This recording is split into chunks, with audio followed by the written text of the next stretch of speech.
Good morning, and welcome to Real Human Design Stories, where we share real-life stories of how human design has helped our guests know themselves on a deep, transformative level. Whether you're joining us live here during Sunday Story Hour in my Facebook group or catching this on your favorite podcast platform on Mondays, you'll be able to find all the details you need in the show notes or the Facebook comments. Human design helps us to differentiate between what is ours and what is conditioning. By knowing and trusting ourselves, we develop deeper, more honest relationships and unlock our true gifts. I'm Kathy Bashanko, and my guest this week is Ankhara Rose, a 3/6 Sacral Generator, right-angle cross of the Maya, and creator and founder of the Success Codex. So hi, Ankhara. I'm so excited to welcome you here, and I would just love if you would just start off by telling us your human design story. Absolutely. I am so thrilled and honored to be here. Just have to say that I've been listening to this podcast and catching it live when I can. And it's so awesome to hear people's stories. So I'm excited to share a little bit about mine. And if I'm looking down and petting, if you're watching the video, it's because my cat Simon is on my lap. And so, if you hear some meows, it's not me, it's him. So yeah, I wish that I could remember the exact moment that I was first exposed to human design, because I think for a lot of us, it's like been in the field for a little bit. And then all of a sudden we hear it enough times and we're like, maybe I should check that out. But I will say that I would say the first time I actually developed a relationship with it was after, okay, I'm going to backtrack a little bit. So I have been building businesses, and I say businesses because I've tried many things in my life, really for over 20 years. I was a tutor for a long time. I've been running workshops and coaching and all of this stuff. About, I want to say 4 years ago, all of a sudden I got very serious about building my business. It went from being like very easy and flowing. I'm like, I'm going to build a business and I'm going to make it official and I'm going to make all this money. And so, as I do, because I'm a seeker and I love to learn, I signed up for this year-long mastermind with a coach who promised lots of things, right? And I got into the program and it was the opposite of everything that I was promised. And I had spent a lot of money to be there. And so about 2 months into this year-long journey, I completely collapsed. It was like full nervous system freeze, couldn't get off my couch. It was just antithetical to everything that I am and how I wanted to do my business.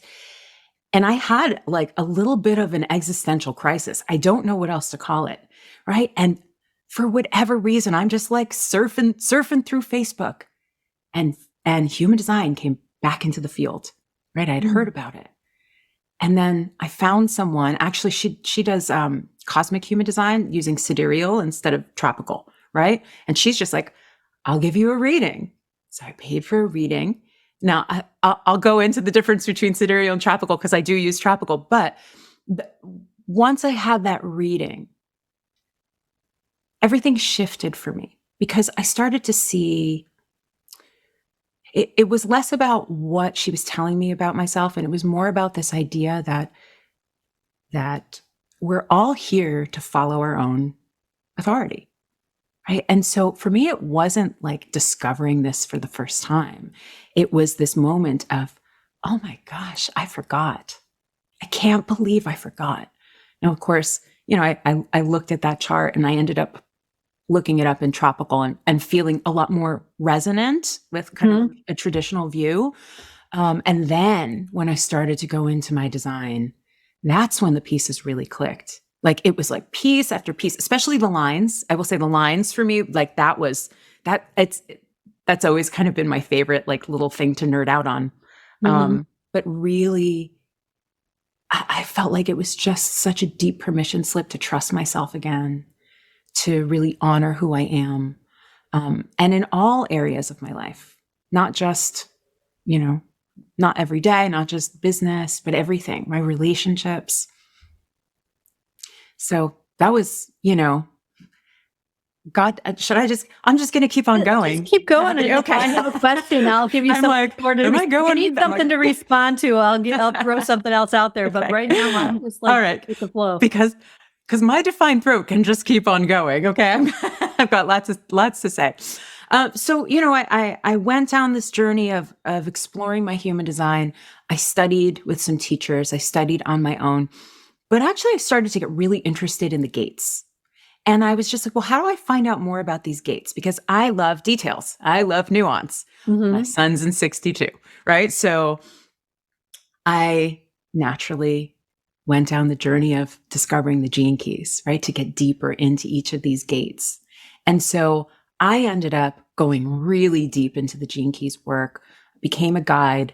And because most of my clients at the time were and still are what I call soul-led entrepreneurs, right? Like those of us who we want to serve in some way, shape, or capacity, but in a way that's really soul-driven, it's heart-driven. It's not a mental, how can I make money? Though we do want to make money, but it's about more than that. And so I was giving these readings to all of these people who were entrepreneurs, giving these gene keys readings, and they were all coming to me with saying the same thing, right?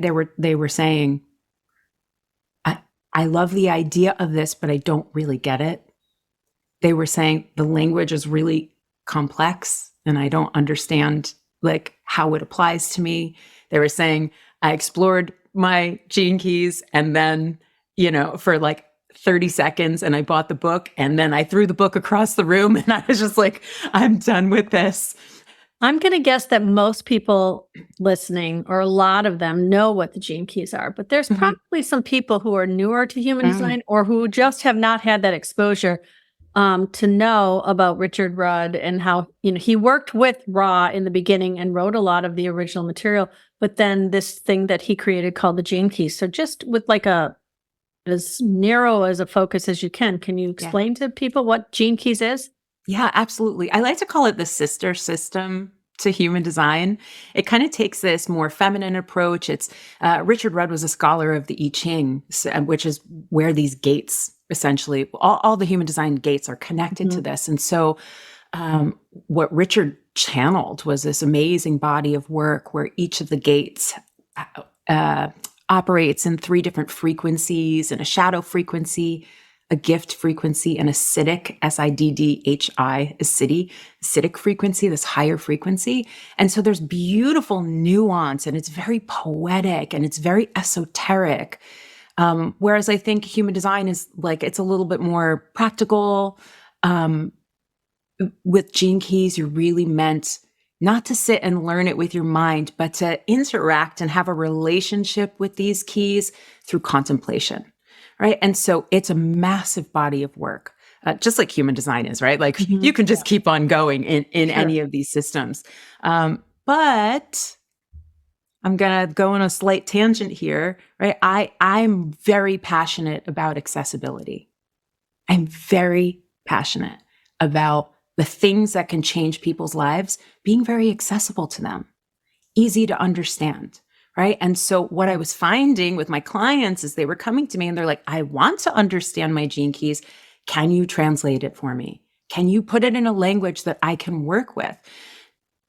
I was getting frustrated and sad about the fact that, and it's not just gene keys, it's also astrology, it's also human design, right? There's a language that goes with these systems. And if you don't know the language, like we need guidance for it often, right? You can, whether that guidance is a coach or a reader or a YouTube video or a book, right? But we need some direction to go into that.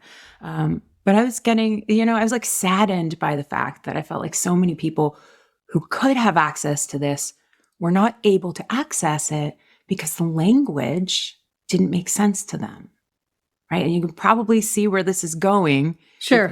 With what I created with the Success Codex, which I'll talk about in a minute, but just to say, in an overarching view, the Success Codex, it's a translation of the gates and the gene keys in very accessible language so that anyone can look at it and have a sense of what their gifts are, what their genius is. That was my goal. I'm like, I just want to make this easy and simple for people. Yeah. And I was first exposed to it. There was a short period of time where those charts were available on Genetic Matrix. And then I realized that that's no longer the situation. But you're working on getting something to where people can run that themselves or whatever. But it was very intriguing to me how you termed the line. So first of all, it only deals with the conscious side. And I would like you to explain the reasoning behind what you chose to include in it. But that also, I love the idea of looking at the lines. You always call it the approach. So the way to come at it is through this approach of the line. And that really, I thought, was just a great way to look at the lines in general, right? How we approach that energy of that particular gate. So anyway, exactly. But I'd love for you to talk about, if I'm not getting too far ahead in your story, how long ago did you start to create this? Kathy, it wasn't even that long ago. It was, I don't know, at some point, it was probably like in September, it started to kind of synthesize. And it's May now, right? So not even that long. Now I am, we'll get into my backstory at some point, but when something comes through me, it drops in like boom. And so I was working with these people with the gene keys and translating. And then at one point I was listening to a podcast by Ashley Brianna Eve. I don't know if you're familiar with her. She does BG5. Really like powerful, feisty, strong, rebellious spirit. And in her podcast, she said something along the lines of, she's very much a human design purist, right? And so hold on, BG5 for those listening is the business, is a business program done through Jovian Archives, or I think it's Jovian. Yeah, I think so. So it's a business human design or the Human Design Institute, maybe. But yes, sorry, I will add those pieces in. Thanks for keeping everyone abreast with what I'm talking about. So she's a purist. And she's like, if it's not the original human design, it's not human design. And I have some thoughts and feelings about that, but she was going off on that in one of the podcast episodes. And she was just like, if you created something that's a spin-off of human design, just don't call it human design. Give yourself some credit. You created something new, like call it that. And I don't know what happened. Something rewired for all the work that I had been doing with playing with the, different names for the gene keys and the gates and the lines. And all of a sudden I'm like, click, click, click, click, click. And the whole system just came through. So I'll explain what the system is. So essentially, I consider the Success Codex a map of your genius in business. And business, entrepreneurship, leadership. You don't have to be an entrepreneur. I've been using it with like corporate leaders as well, but it's really powerful because for a lot of us, when we're building a business, it's so easy to get in our own way and to look outside of ourselves to see what should I be doing? What's the strategy? How should I talk? How should I post?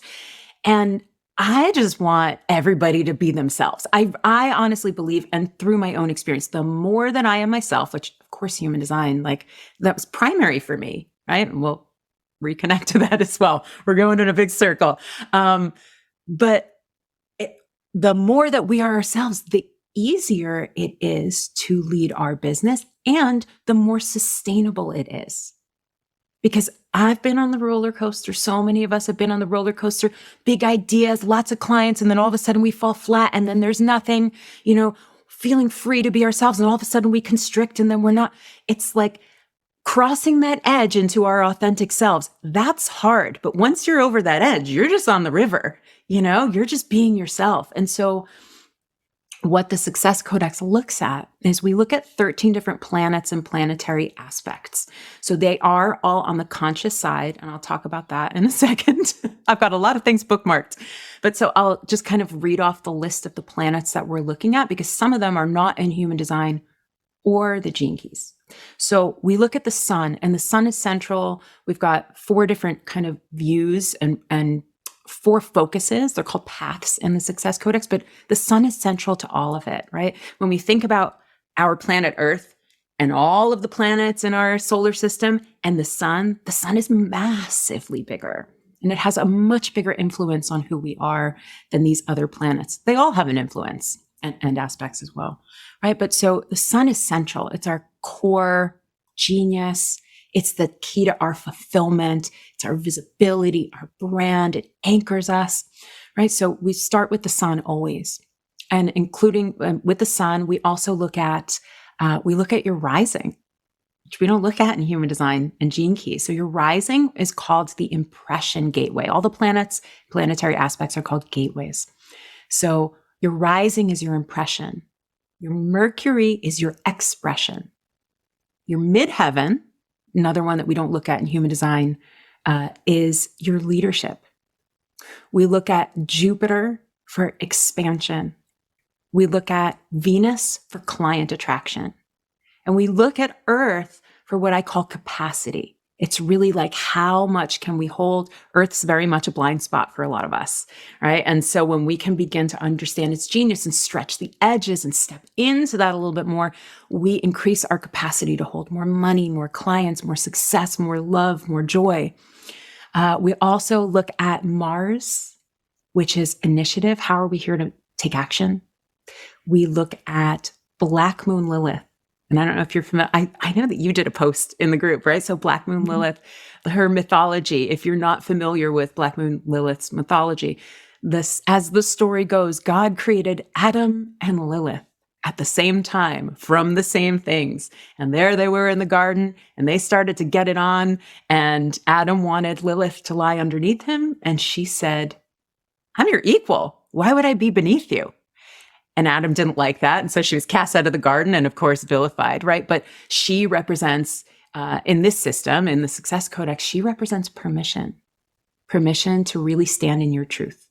It's not an act of rebellion. It's an act of strength and being solid in yourself and having the strength, that inner strength to really, to give yourself permission to stand for what you believe in. We look at Pluto for rebirth. So how can you move through change with more grace, more ease? And also, what are you potentially holding on to too tightly that's not leaving space for that next level version of yourself to come in? 3 more. And we look at Saturn for how can you create structure in your business, in your life that supports the moon or flow. And flow also has to do with moving with the changes of your business, right? We have cycles. I think of the moon has these phases.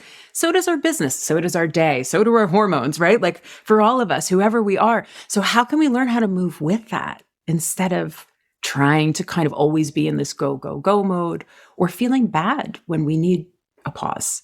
And then the final piece, and by the way, these were not in any particular order, but the final gateway is your North Node. And your North Node is really your soul's purpose. What are you moving towards? And how does how do you get to play out your soul's purpose in your sacred work? Right? So we have a lot of different places that we're looking at. Maybe I missed it, but I think the midheaven, I don't know if you said that. Yeah, I said it in the beginning, but that's leadership. Mm-hmm. Okay. Yeah. So leadership, also like notoriety. Midheaven is also kind of your... Yeah, it's really interesting. And I do know that people listening will be like, well, how can I know what human design gate those things are in? Mm-hmm. And that is something that they can find out through you or whatever. Mm-hmm. But also there are different tools. Like I know in Genetic Matrix, there is a way to see what gate those things fall into, at least in some of the more premium versions of the subscription. Yeah. It's something, if you're really curious, you can reach out to me or to Ankhara, and we can help you to understand some of those nuances. But so you have all these things, and I did put an example in the Facebook group, but for those who are listening later on the podcast, Intuitive Human Design Facebook group, there is a copy of it. But if you go to, what's your website, Ankhara? thesuccesscodex.com. Yeah, so you can see a visual representation of what she's talking about. Mm-hmm. So you came up with this in like September. Mm-hmm.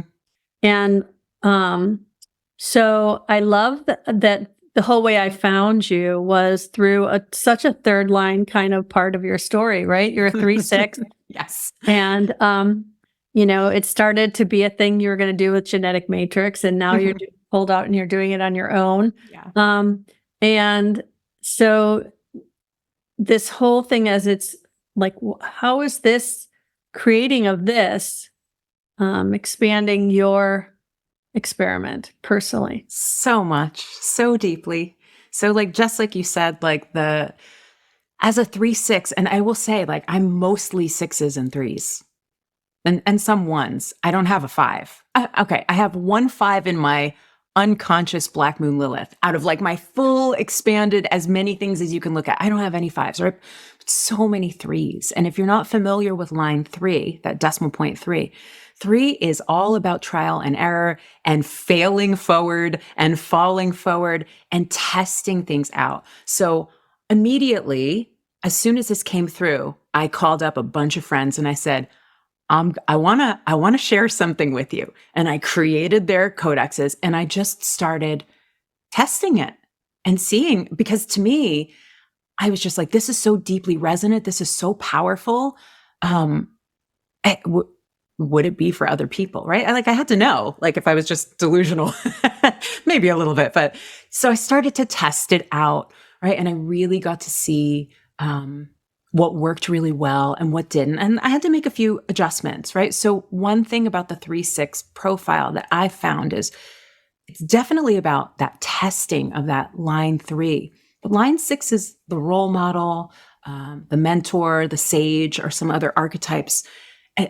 Line 6 like has this deep desire to make things relevant to more people. And so that 3-6 combination, at least in me and several other 3-6s I know, I call us the great refiners, right? I take things and I refine them. I really find what doesn't work. Like, that's my path. It's not like I'm like, ooh, what works? I find what doesn't work. And I ask myself, how can I make it better? How can I improve this? How can I make it better? Right. And so that was my path of translating all 64 of the gates. And so in the Success Codex, we've got the 64 gates. Each one of them has an archetype. It has what I call an alignment cue, which is like, when you're aligned to this genius, this is what will be going on in your life, and an out of alignment cue, right? So like, I'll give you my example in just a moment because it ties into this. And then we also have that approach, that line, and a phrase to help you really embody it more. So my sun, so remember I said the sun is your primary genius. First of all, it's 62. And out of all 64, I just could not figure out what to call 62. It was the very last one I did. And when it clicked into place, full body chills, and I realized I had been doing this my entire life.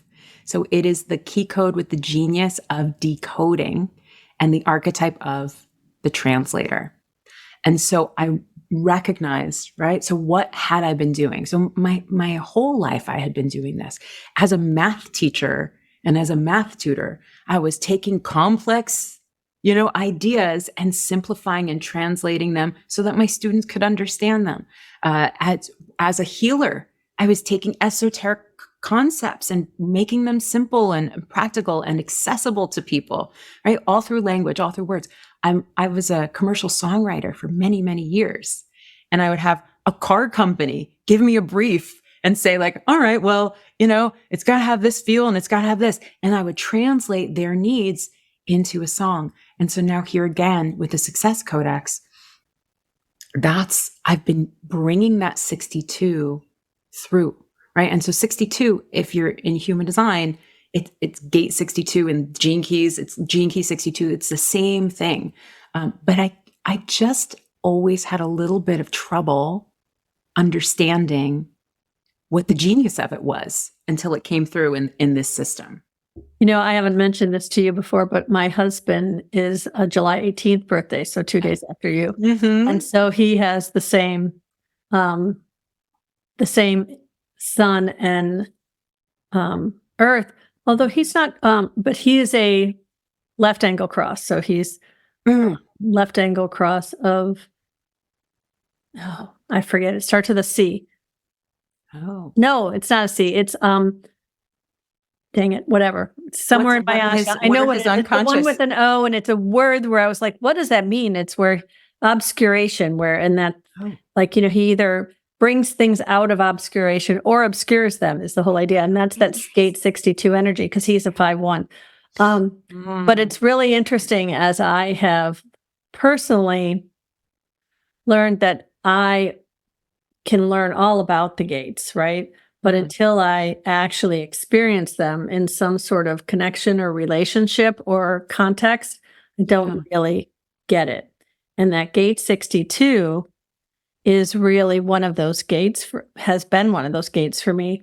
And it wasn't until I actually had a mentoring client who had the same sun and earth configuration. And she also has, my husband has that 1762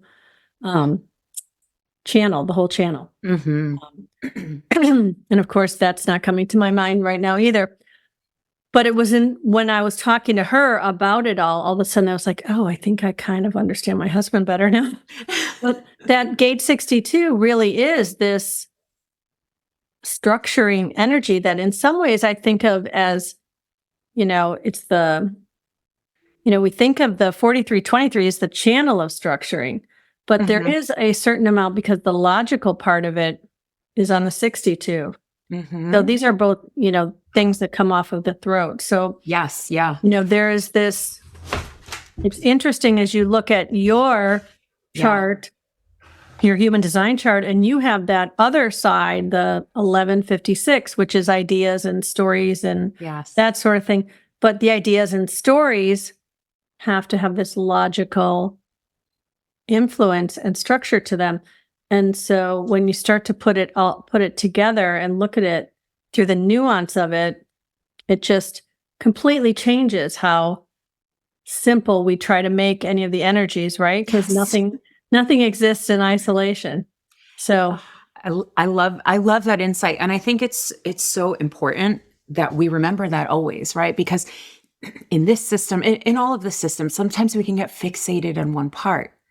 Right? Even just like looking at type, well, and of course type is really important, right? But like if we're only looking at type and we're not understanding, there's lots of people who are the same type as us and the same profile as us, and yet we're so different, right? And why is that? Well, different channels, different activated gates, different hanging gates, different open centers. And so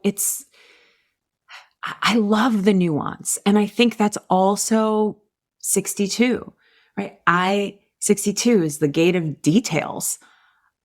I can just swim in the details. But until I've brought those details into some level of clarity, it's not actually satisfying for me. With the cross of Maya, like we're very much seekers. Like we like want to consume all the information. And I have learned over many years that consuming information can only take me so far. Right. Yeah. I'm like you, where it's through giving readings actually that I've deepened my understanding incredibly. And not just readings, but like mentorship, especially when I'm working with someone a little bit longer, or looking at my kids' profiles. I've learned so much from looking at my kids' body graphs, their human design. Yeah. Because I'm a generator. My husband's a generator. My son's a splenic projector, and my daughter's an emotional manifester. Right. And so we have to be. I mean, my husband is not into any of this. He has no idea what I'm talking about. But like I have learned to be so conscious of like, conditioning my kids and really honoring them as non-sacral beings and really cherishing that and cherishing their geniuses and their gifts, which has allowed me to be a better mom for sure. Yeah.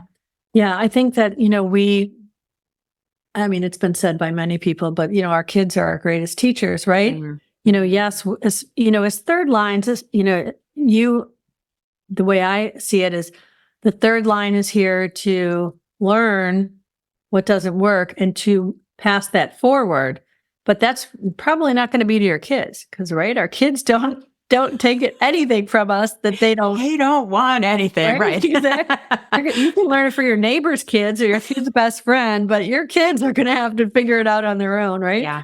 So it's just, and that's one of the most humbling thing I think about parenting too. Like, is just this whole idea that, we can have all this wisdom that we gain in our lives. And if we try to give it to our kids, chances are they're not going to take it. Now, if we just try to keep it, then they'll be like, what are you doing? Right. Right. Right. Well, Yeah. that's what it is, right? It's always this interesting, it calls us forth. I just feel like parenting, just like you said, they're our greatest teachers.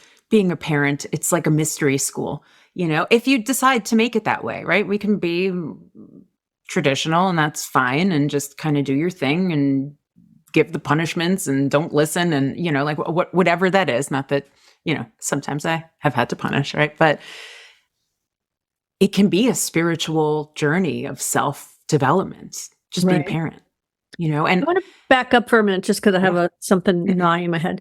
So how did you come to the name Success Codex? Like, because success is the signature positive emotion for the projector.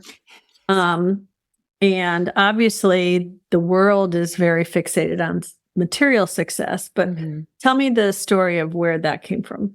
I mean, I'm going to be honest. It just came to me. It just came to me. But, well, I think it came to me because that's the work that I do, right? I help people find some level of success in their business. It means something different to everyone. But with the Success Codex, we are talking, it is success in our business, meaning financial success.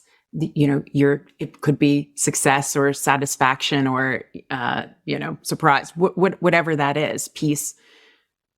It's really about being your full self and witnessing the magic that happens when that's who's leading your business. And we said it before, like, if I'm trying to be like her, it might work for a little bit, but at some point, the real me is going to be like, get me out of here. Well, my Earth is 8.6, so my capacity is my uniqueness, right? Uniqueness. If I try to be like somebody else, it's like that.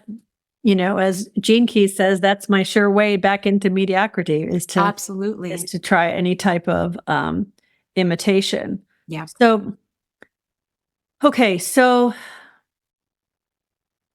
with this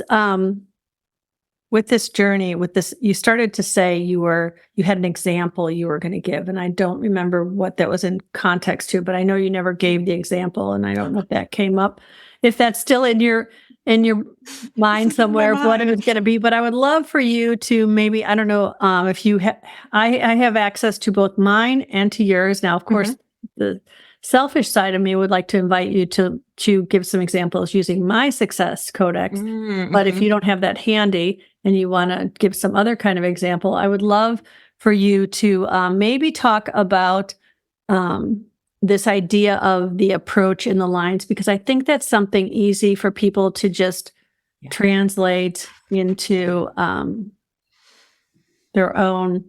Yeah. And just make it like, exactly. It's let's make it more tangible, right? So like anyone who's watching or listening, you don't have to have your Success Codex for this. Like just pull up your human design body graph and maybe let's look at the sun and let's look at those lines from the context of the sun, right? What are the approaches? Would that be, that would be helpful? Yeah, that would be great. Beautiful, right? So, and actually I'm doing I'm doing a masterclass in this for free as well, but I'll just touch on it here. So if you want to go deeper, you can do that. Well, I'll tell you about that later, but it might be a slight bit redundant by the time you get there. But so when we think of the sun, again, it's like, this is your primary genius. So how can you access this genius? What are you here to weave in? So when I was giving all of those readings way in the beginning, now it's been many months, and so many of those clients have come back to me and friends, and they've said, the more that I step into this genius of my son,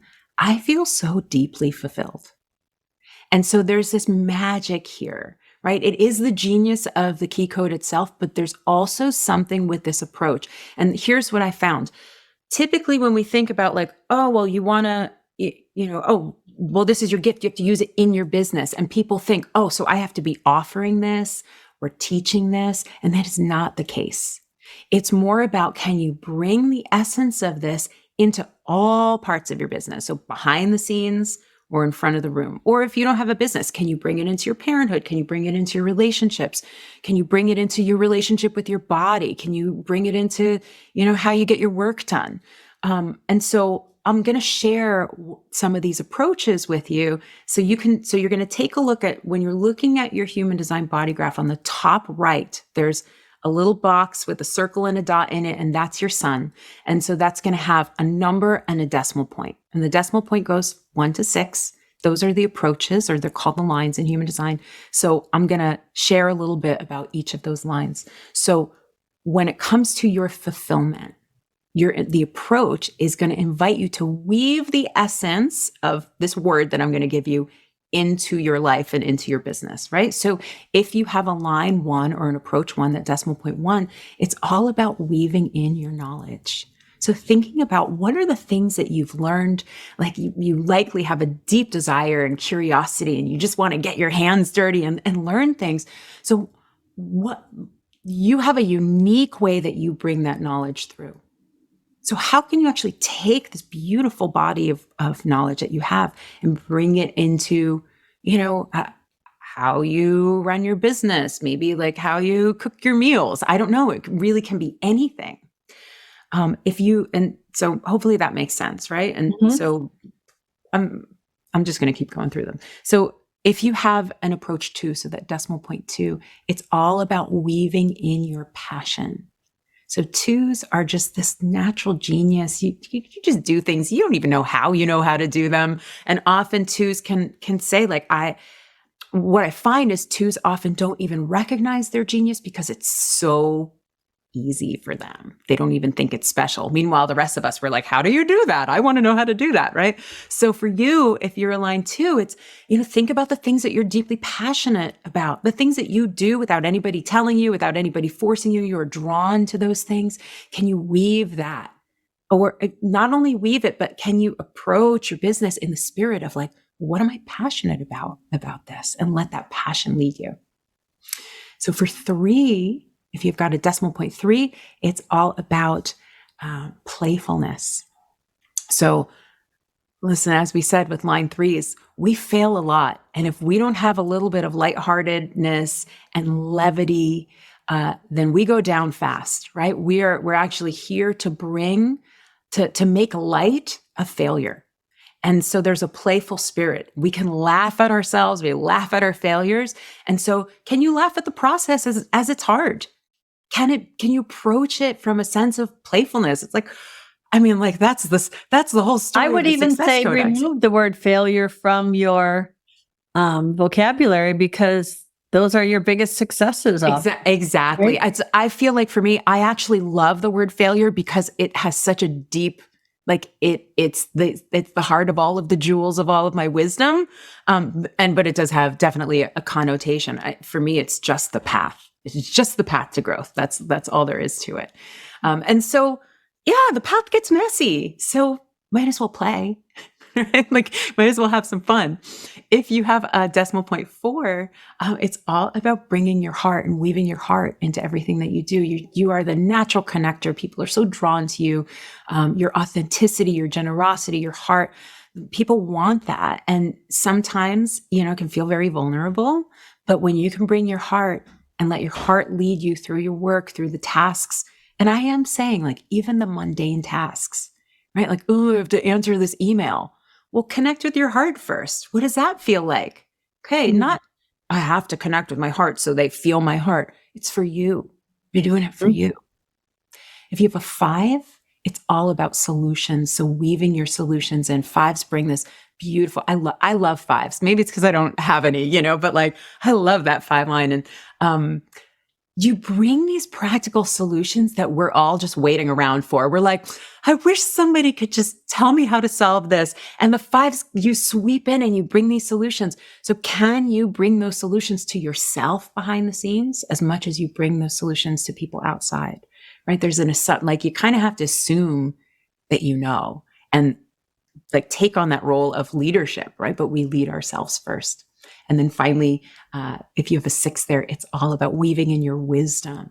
Line 6 has lived a rich life, spend a good part of their life, they say, kind of as a 3 testing things out, because all of that feeds this wisdom, kind of like the wise one, the sage, the mentor, the role model. These are some of the words for 6, right? And so can you bring your wisdom into all areas of what you do?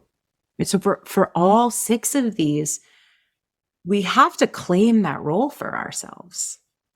We have to say, I mean, well, you don't have to, but in order to really activate this, we have to say like, wow, for one, like my knowledge is essential. It's needed. It's a genius. It's a masterpiece. And this is mine. And we can all learn the same thing, but we're all going to understand it differently. And my understanding is what makes my knowledge so unique, right? Line 2, those natural gifts. We have to claim these things and say like, this is how I was designed at birth. This is me. This is who I am. We embrace it. And I will say this, and some people will say, it's a little contradictory. Like, I'm a big believer that like you read stuff in your human design, you look at your Success Codex, you hear your astrology and it doesn't fit, pick it up and throw it out. You don't have to claim any of these. You don't have to own it, but it is a beautiful starting point, right? For many of us, it feels resonant, but well, I personally have really realized how many doors there are that lead us to ourselves. And human design is a door that, for me, really helped me see where I was buying into the idea that I was supposed to be different than how I felt inside. And so for some people, my husband, for one, he's very logical, right? He's very like, where's the data and the science, and give me all the details and, this sort of thing. And this is too esoteric for him. It doesn't mean that he doesn't have a path to finding his authentic self. And for him, a lot of it, this is not me patting myself, is through relationship as I mirror to him where he's being inauthentic. He's a 5th line. So I have realized how much I can project on him different things. And as I start expressing this to him and showing him this, it's helping him to see that he's taking that on from other people. And, he is adjusting who he is based on how people are projecting on him, right? And so even though his path is not human design, my path, especially as a 6th line, right? As I modeled these things, is impacting his path in this way. And so, but there's all these different ways that we can find our path. And I don't know that there is one path, like all roads lead to Rome, right? Yeah. We're all going to Rome.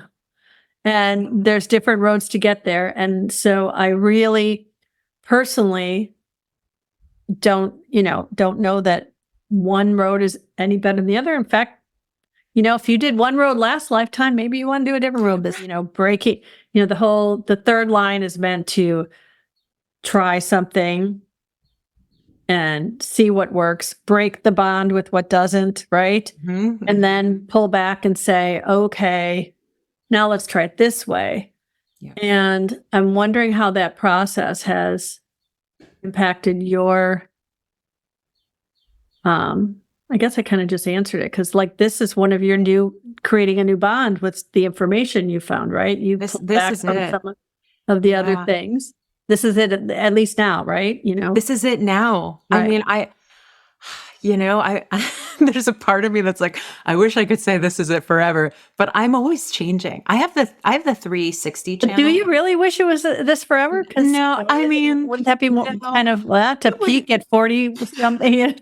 Okay, I'm done. It would maybe be like a little relaxing. Like I could just be like, all right, I found my thing, but I and then spend the next 40 to 60 years with that one thing. That's not really that exciting, right? That's true. Unless it's constantly mutating. Right. And then it can be. Right. I've learned, I've really I have that 360 channel, that channel of mutation, right? Which is really all about it's innovation, and it's from the root to the sacral. That's what lights my sacral up. So it's really strong for me. And change gives me deep satisfaction. It does. So so I think you're right. I wouldn't want it to be the same thing. That's part of the conditioning, though, right? This idea that like you always have to do the same thing. What I Happily ever found, after, right? yeah, exactly. What good story, that's always where the story ends. There's no more story after that. It's If true. you think about it in any of the books, and they lived happily ever after, that means there's nothing worth talking about. Right. It's true. It It's true. just got boring. And Right. so it doesn't exist, right? Is the point, Well, it doesn't. We are all changing, right? Right. Like the world is constantly mutating, right? So if we stay the same, I mean, but there are people who it's like, they have a career. My husband's been a teacher for 20 years, right? He's a history teacher. And he's so good at what he does. Maybe he's got a little tired at this point, but like the truth is the subject matter will always be interesting to him. He's a 1-3, so he's just, eats it all up, right? But and there are people who like they are on a path and they find the change within the path, right? You can still grow on any path that you are. And actually, I think that's like a really, I mean, not for all, but I've known some amazing projectors who it's like they find their lane and they just keep growing and developing and building in this lane. They're just incredible. Their expertise is like nobody can match it. And I don't think it's boring for them. I don't know, but I will always be changing. And I don't know why I'm going to go like rewind all the way back to the beginning of my life just for a second here, right? Because I was brought up by a nonconformist hippie mom, right? My dad was out of the picture relatively early. And my mom didn't know about human design. She was always talking about astrology, right? And still to this day, if you meet her within 3 minutes, she's going to ask you what your sign is. But my mother brought me up literally to do what lights me up. That is how I was raised. I was raised to listen to my sacral. She didn't know that I was a generator. She didn't know anything about any of this. But that's how I was raised, right? And I can't remember why I'm telling you this story. I'll say this, right? When we can trust ourselves and when we can trust that impulse to move towards the thing that gives us, we can talk about it in terms of strategy or authority, but really, what's the thing that we want? Yeah. What's the thing that we love? What's the thing that matters to us? And if we just keep saying yes to that, we will always grow. We will always be stretched. And at the end, we'll always be happier than doing nothing or saying no to what we want, right? It's that simple and it's that hard. I was just listening to something this morning. I don't know if you've ever heard of Bashar. Yes. Yeah. Okay. So he's, for those who haven't, he's a man named Daryl Anka, who, Paul Anka's cousin. Somebody told me brother, but I just learned it's his cousin, who channels a version of himself from a dimension, a futuristic dimension. Okay. So, but anyway, Bashar was saying how our passion and our desires, that's how our higher self speaks to us. Mm. And we allow the rational mind, I'm not sure if that's exactly what he calls it, but the part of our mind that is just supposed to process information in the moment, we allow that part of ourself to negate the part that our higher self is saying, where our higher self is saying, yeah, do that. That's the thing. Ooh, you want to do that. And then there's that part we allow to say, oh, no, that's not going to pay the bills. Oh, what are your friends going to say about that? Or all those things that our mind says in the moment, trying to keep us safe. And, I think that is been really important to know that part of our mind that says all that, maybe that's gate 62 even too. No, I think that's the fear and the fear gates in the spleen that are there. The fears were there to keep us from just doing dangerous things that would get us kicked out of the tribe, right? That's right. In a previous world. But in this world, we don't need to be worried about bears on a daily basis. And we can go to the store and get our own food if we get kicked off the farm or whatever it is.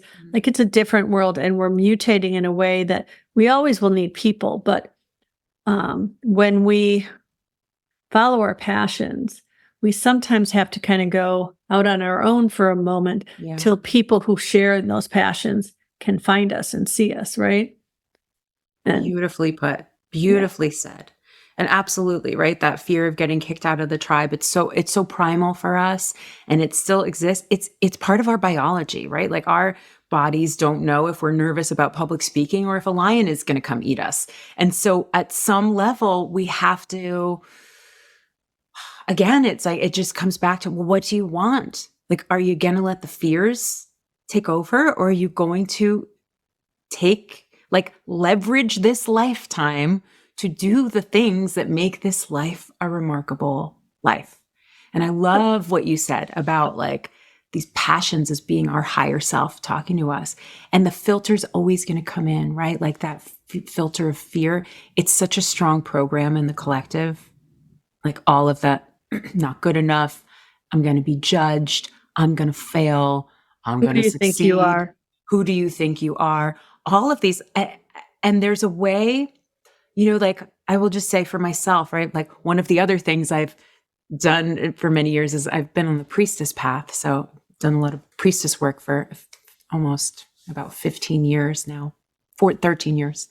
And, just like learning how to, part of that work for me was learning how to actually befriend those voices instead of pushing them away. Right? Because often we think, right, there are you think of it like the shadow parts of yourself, the parts of yourself you don't really like, you're afraid of, you think other people will judge, you judge. All of these parts of ourselves, they're coming along with us, whether we like it or not. So it's really about, do I want to walk arm in arm and say, you know what? You're part of me.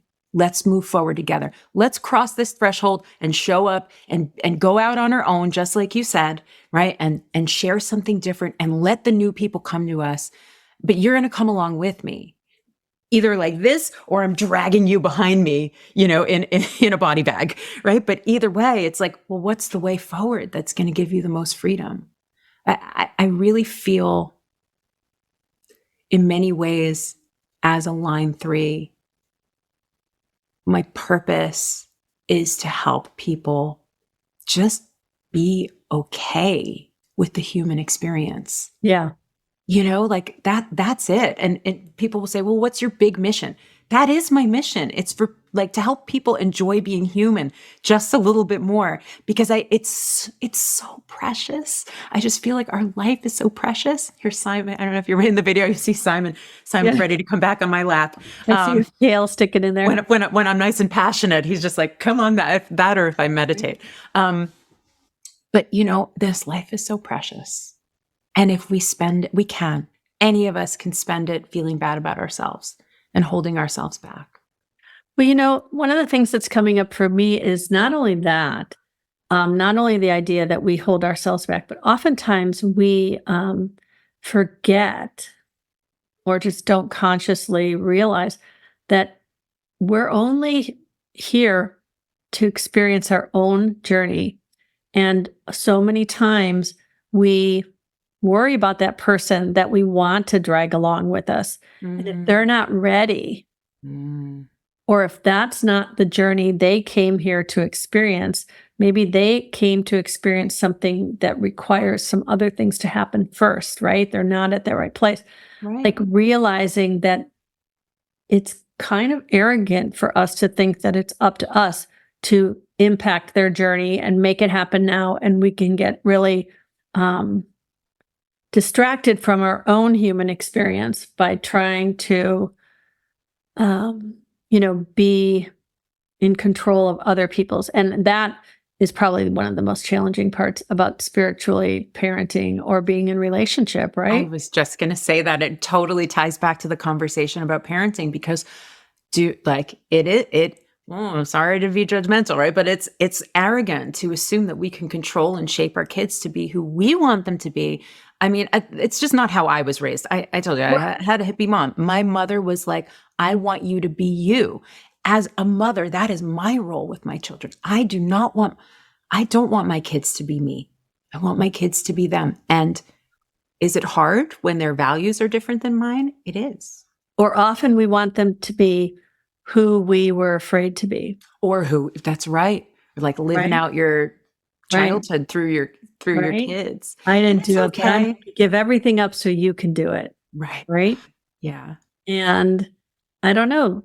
I'm not trying to belittle anybody's motivations or experiences, but what does that teach? Like, I know for a lot of people who've had parents who've been like that, those people don't really want to have kids because they're like, I have to give everything up to be a parent, Oh, yeah. So, but the whole idea of in relationship that we are once we like just that whole notion of two shall become one.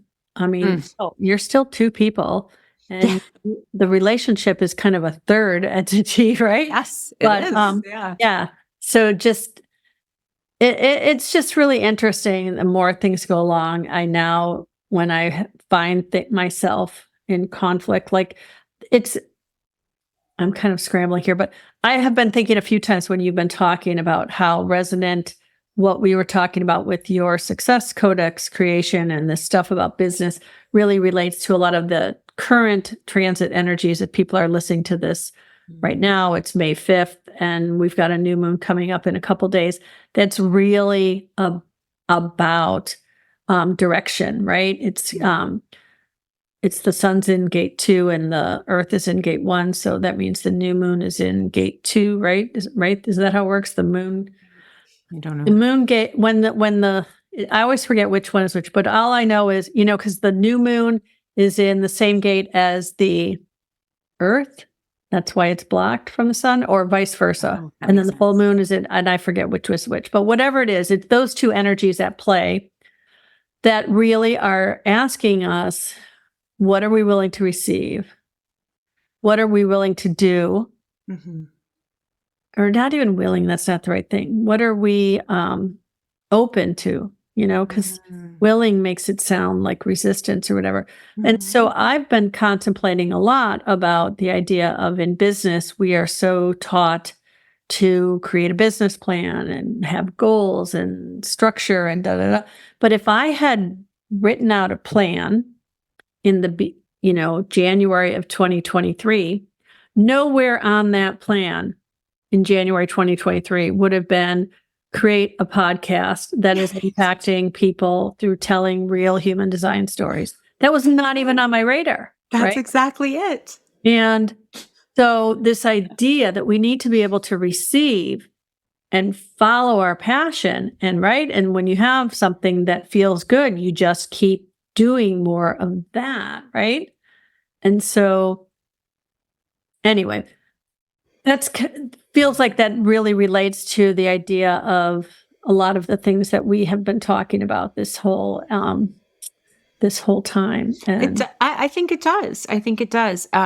It's I love the idea of Key Code 2 is about direction.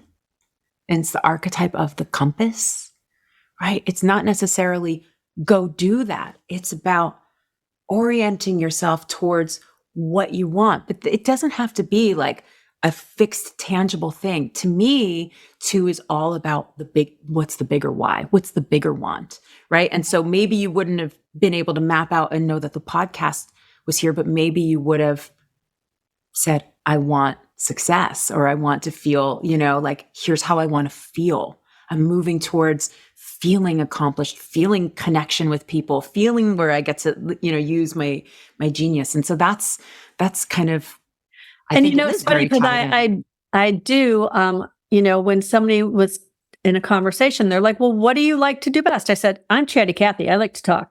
I like to talk to people. Yeah.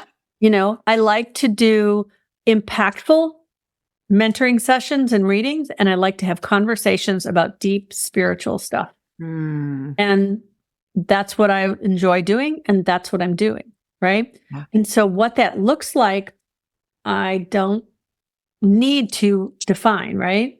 I just can draw more of that energy to me. Right. And, find new platforms and ways to do it in ways that are sustainable, right? Because I would love to have situations where I can do it in new and bigger settings, right? Mhm. So that requires either someone inviting me and paying for me to go somewhere, or it involves me making enough money to be able to afford to go do those things in another way. So there's an energy exchange that has to come in with that, and I invite that to come with it, but it's not for that. I don't do it for that, right? So, Right. and I think that's what's really important is when I start to figure out how I can do my business in a way that is for the money, if it doesn't fit with what I want to be Mm-hmm. doing and feeling, then that doesn't feel aligned. That's And right. Yeah. Mm-hmm.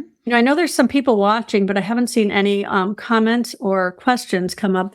So if anybody has any, now would be the time to drop them in the comments if you have anything like that. But in the meantime, Ankhara, what are the ways that people can work with you? Yeah, absolutely. Yeah.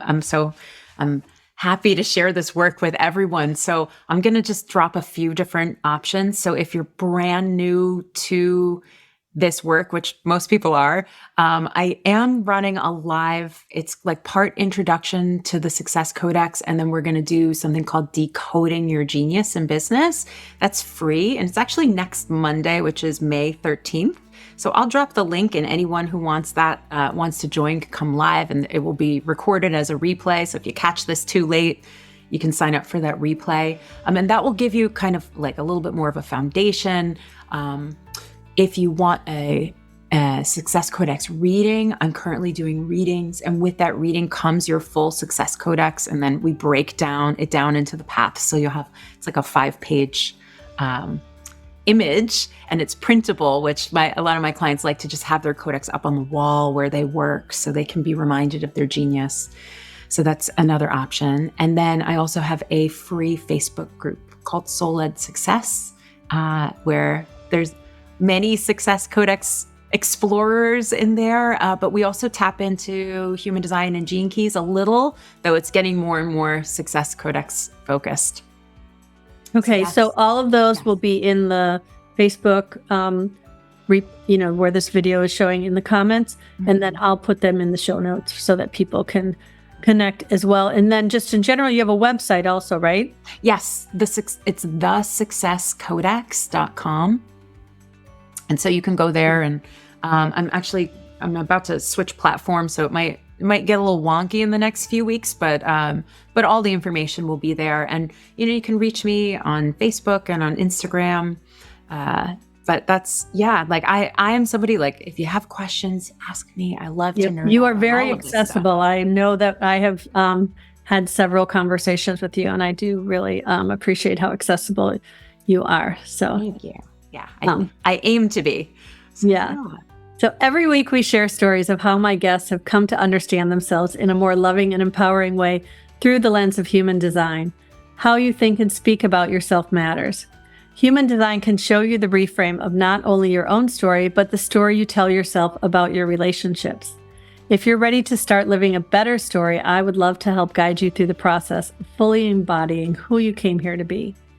I also invite you to check out my website at kathybashanko.com, where you can run your free human design chart and find all the ways to connect with me directly. And don't forget to follow Real Human Design Stories on YouTube and your favorite podcast platform. And please take a moment and give me a 5-star review. Thanks so much, Ankhara. I really have enjoyed this conversation so much. Thank you so much. It's been such a pleasure. Awesome.